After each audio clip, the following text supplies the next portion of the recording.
we're going to get introduced to something that's called a radical equation, which, if you want to highlight, it's there.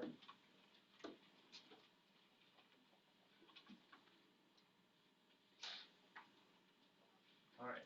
A radical equation is an equation with at least one radical where there is a variable inside the radical, or where the radicand has a variable. So if I have square root of 5x is equal to 10. Anybody have a guess and check what they think x should be? 20, right? Because you know that square root of 100 is 10. So then x would have to be 20. So sometimes we can do that. We can just see an answer because we're good at mental math. But sometimes we won't be able to see an answer, so we want to have a technique. The technique will be as follows. Ooh, I have a square root that's causing me some issues. Let's get rid of it. How do you get rid of a square root? You square both sides.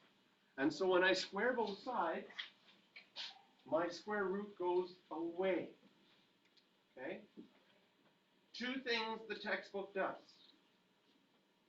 And two different ways, well, there's two different ways we can approach this question. Because this is where that absolute value thing kind of comes into effect. First of all, you could look and say where it's defined. Does it make sense that x has to be bigger than or equal to 0 because you can't square root a negative? Right? So that's one thing you can do. You can solve it like normal, but I'm going to tell you, and a technique that I'm going to use a lot,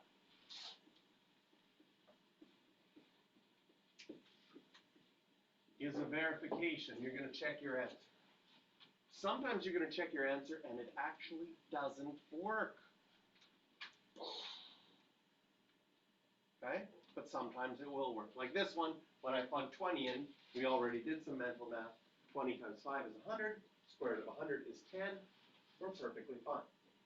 But we might get some situations where when we check it, it actually doesn't work. Okay.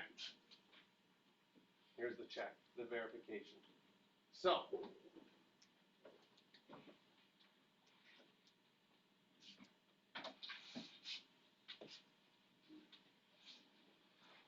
question 1A. Okay. So, strategy.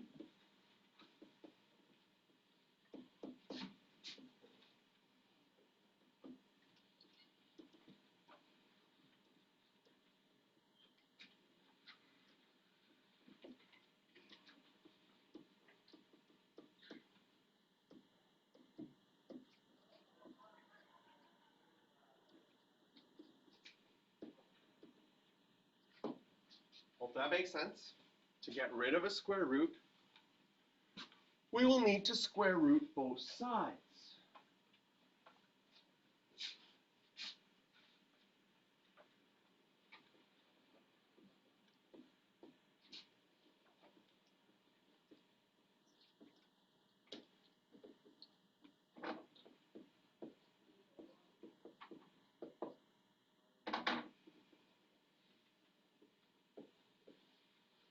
I want you to write this note, because it's going to come up in part B. We have to be careful that we may need to get the square root by itself first, before we square both sides. Because if you square both sides and your square root isn't by itself, it gets messy and the square root actually does not go away. I'm going to show you how to do the second one wrong by not isolating, and why that becomes a problem. In the first one, can you see that if you would square both sides, I take this side and I square it, and I take this side and I square it, will my square root go away? Yes. 3 times 3 is 9.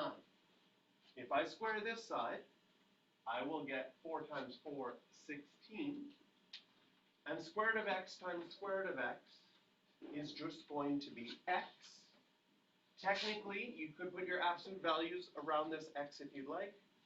You might also notice that based on the original question, it is only defined when x is bigger than or equal to 0.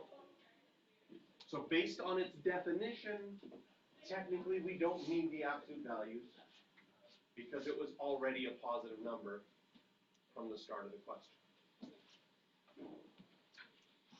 Now if I wanted to solve for x, I could divide both sides by 16, and I get 9/16. Is this in lowest terms?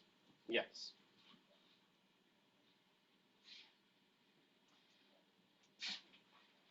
Okay. I'm going to switch to red.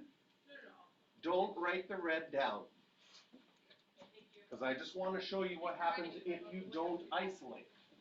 So I have 13 on this side.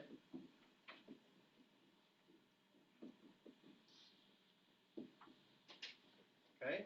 Common mistake is just like, ooh, I just want to square to get rid of square roots. This becomes 169, but technically, when you square something, squaring means multiply by itself. So I'm going to just take my eraser and just take a, wow, that was a huge eraser, I wanted the little one, that's okay. Minus 7. I'm just going to rewrite 2 root x plus 1 minus 7 again. And I would have to FOIL this out.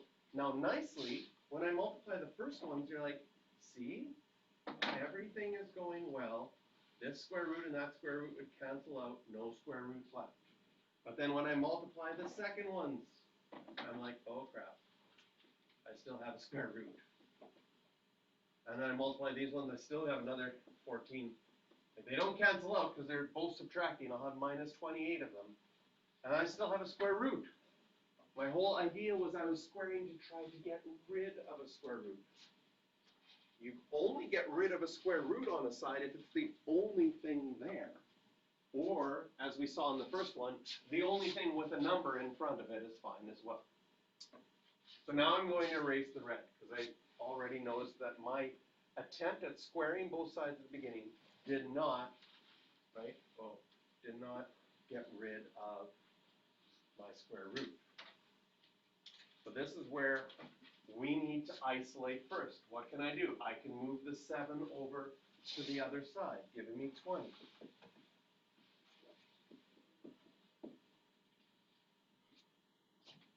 Technically, a number in front is okay to square both sides, but if you can divide and it works out nicely, you should. Can you see you could divide both sides by 2? And if you divide both sides by 2, this just becomes 10 equals the square root of x plus 1. And some of you can see that the answer is 99 already. Good for you. But the whole idea, if you're just, some of us are going to become math robots, right? Some of you are math robots where you're like, okay, I got a technique. I just keep going with the technique because I don't really have to think about it. What do I do now? I square both sides.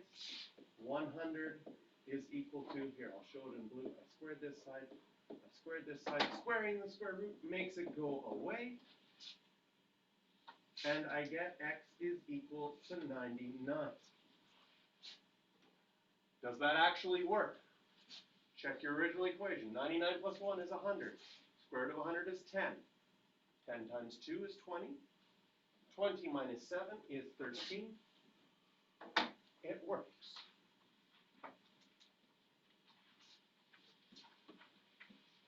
We should have checked the first one.